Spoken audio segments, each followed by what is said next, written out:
Today I am going to tell you about how to create a table using HTML।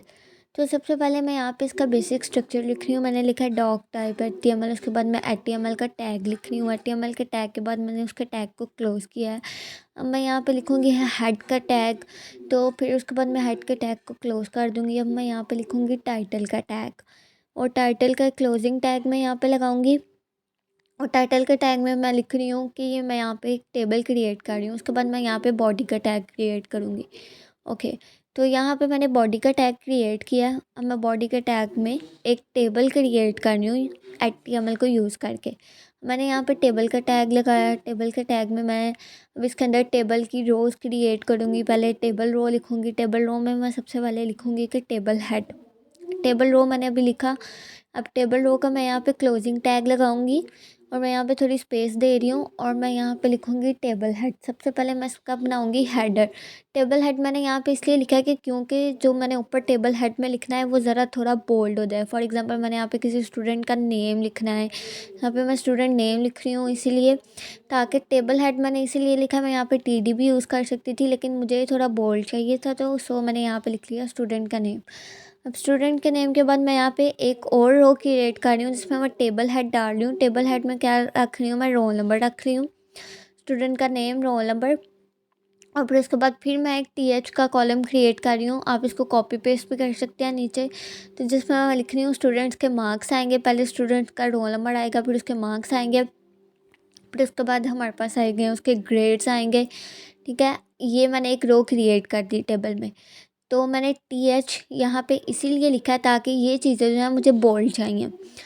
अब मैं एक और रो create करूँगी, जिसमें मैं जो टैग है वो TD का यूज़ करूँगी। TD के टैग, ये मैंने एक रो क्रिएट किया है, इसमें मैं TD का टैग यूज़ कर रही हूँ। TD का टैग यूज़ करने से क्या होता है कि वो जो हम लोग जो टेबल में इंसर्ट करते हैं, जो हमने लिखना होता है, वो चीज़ें हमारी बोल्ड नहीं होती। अब ये एक TD का टैग यूज़ किया, उसमें मैंने स्टूडेंट का नेम लिख लिया। फॉर एग्जांपल यहाँ पे स्टूडेंट का नेम मैंने लिख दिया राज है।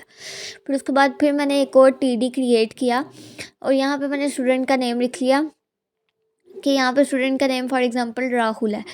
तो अब मैं फिर एक और टेबल डाटा की क्रिएट करूँगी स्टूडेंट का नेम लिखने के लिए। यहाँ पे मैं एक और टेबल डाटा क्रिएट, यहाँ पे मैंने एक और TD क्रिएट किया, जिसमें मैं लिख रही हूँ स्टूडेंट्स के रोल नंबर्स लिख रही हूँ मैं। पहले मैंने TD क्रिएट किया, उसमें स्टूडेंट का नेम लिखा। फिर अगले में, क्योंकि मैं रो क्रिएट कर रही हूँ यहाँ पे, फिर सेकंड में मैंने रोल नंबर लिखा, और थर्ड में मैंने उसके मार्क्स लिखे, और फोर्थ में मैं उसका क्या लिख रही हूँ कि उसका ग्रेड क्या होगा। ओके, यहाँ पे मैं रोज़ क्रिएट कर रही हूँ। नेम मैं तब लिखती हूँ अगर मैं इसके कॉलम्स क्रिएट कर रही होती। अब मैं यहाँ पे रोज़ क्रिएट कर रही थी। मैंने स्टूडेंट का नेम लिखा, रोल नंबर लिखा, उसके मार्क्स लिखे, और उसके ग्रेड लिखे।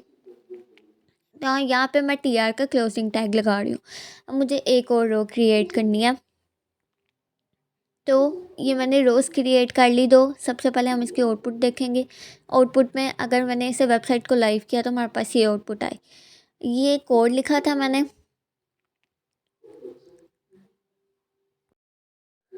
वेबसाइट को लाइव करने के बाद हमारे पास ये आउटपुट आई है। मैं यहाँ पे क्या करूँगी दोबारा कि इसी सारे कोड को जो है मैं कॉपी कर रही हूँ। कॉपी करके मैं इसी कोड को नीचे पेस्ट कर रही हूँ, क्योंकि मैं एक सेकंड रो क्रिएट कर रही हूँ। बेसिकली थर्ड रो आई है, लेकिन मैं इसे सेकंड इसलिए बोल रही हूँ क्योंकि ऊपर मैंने एक टेबल हेड क्रिएट किया हुआ है। ये मेरी सेकंड रो क्रिएट हो गया। अब इस रो में मैं चाह रही हूँ, मैं थोड़ी चेंजेस चाह रही हूँ कि स्टूडेंट नेम, उसका रोल नंबर, मार्क्स और उसका ग्रेड जो है ना मैं चेंज कर दूँ। तो इस रो में मैंने वही ऊपर वाला डाटा कॉपी किया था, लेकिन इसमें सिर्फ मैं वो उसका रोल नंबर, मार्क्स चेंज कर रही हूँ और इसका ग्रेड चेंज कर रही हूँ। अब ये देखें, जैसे हमारे पास एक सेकंड रो बन गई है, तो ये हमारे पास एक टेबल तैयार हो गया। अब अगर हमने इस टेबल को बॉर्डर देना है, तो मैं ऊपर टेबल के टैग में जाके वहाँ पे लिख दूँगी बॉर्डर। बस बॉर्डर भी लिखूँगी तो चलेगा, बॉर्डर लिखूँगी तो मैं अभी इसको Ctrl+S करके सेव करूँगी, तो देखूँगी कि ये हमारे पास एक टेबल क्रिएट हो गया। बस साथ साथ जो भी चेंजेस करनी है साथ साथ Ctrl+S करते जाना है, और फिर उसको वेबसाइट को लाइव करके देखते जाना है। तो इस तरह ये हमारा HTML में टेबल क्रिएट होगा। Thanks for watching.